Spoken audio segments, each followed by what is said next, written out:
What's your favorite video game?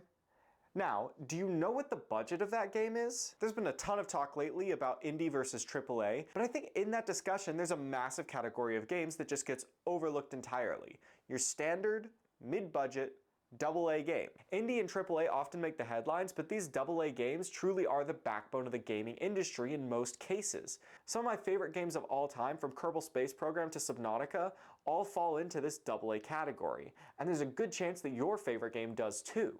And yet, despite this side of the industry's success, all that ever gets talked about are those at the extremes of the budget, which I just don't think is fair. The truth is, mid-budget games can do things that AAA and indie just simply can't do, and it can do them extremely well. You see, both indie and AAA have some pretty drastic limitations on both ends.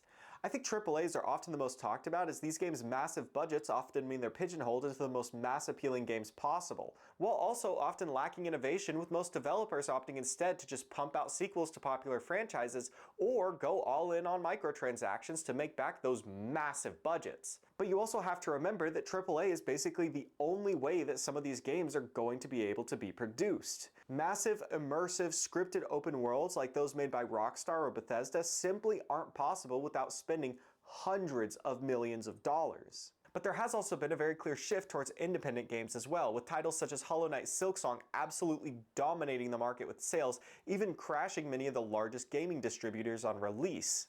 And that's just one example. Indie games have been absolutely exploding in popularity. As a result of this massive growth, as well as the extremely high quality that many of these games bring, while remaining relatively cheap, they're often hailed as the true heart of gaming. And while this praise is absolutely deserved, a lot of people also tend to ignore some of the downsides of indie gaming. Just as an example, often indie games have to have simpler art styles. And while this is often looked at as a positive, it is still technically a limitation, as even if a developer might want more realism or even a more stylized art style, they might not be able to achieve it on their budget. There are also limitations to what mechanics can be added to a game, as well as their depth, as every mechanic that's added is going to cost more money. But that's where AA gaming comes in. The truth is, many AA games are often made by independent studios that had a hit and decided to put that money back into the games. Many of these games simply would not be possible on the budget of an indie game. They simply cost too much money, are too ambitious, or too complex for a small team to actually pull off successfully. There are entire genres of games that are only really possible in AA, but that's where this part of gaming shines. These games are often highly successful.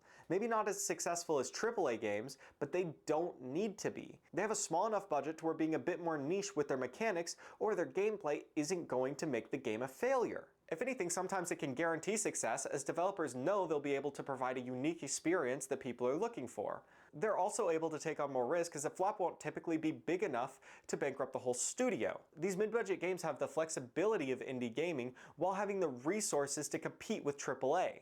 And because of their lower budgets, many of these games aren't going to break the bank to buy, as they don't cost hundreds of millions of dollars. This also means things like microtransactions aren't going to be as big a problem. Another important thing about AA gaming is often they'll continue to receive updates long after the game is released. I feel like the best example of a AA game punching above its weight is probably something like No Man's Sky. Yeah, this game, despite all the hype that happened before its release, was technically only a AA game. It cost around $10 million for the studio to make, and it easily made that back. Except Hello Games didn't just abandon No Man's Sky, they've been continuously updating it for free to this day. And it's not really an outlier among AA games. While most AAA might get 1 or 2 updates after their release to fix any bugs, a lot of successful AA games continue to get updates over time. And while some might choose to lock those updates behind DLCs, many are also just released for free. Put simply, mid-budget is capable of making games that indie can't, while having the flexibility that AAA can't even imagine. It truly is the best of both worlds in many cases, and yet this portion of the industry is so often overlooked. So to all of you mid-budget developers out there, keep up the good work. Anyways, I hope you enjoyed this video. Be sure to subscribe for daily uploads, and I will see you tomorrow.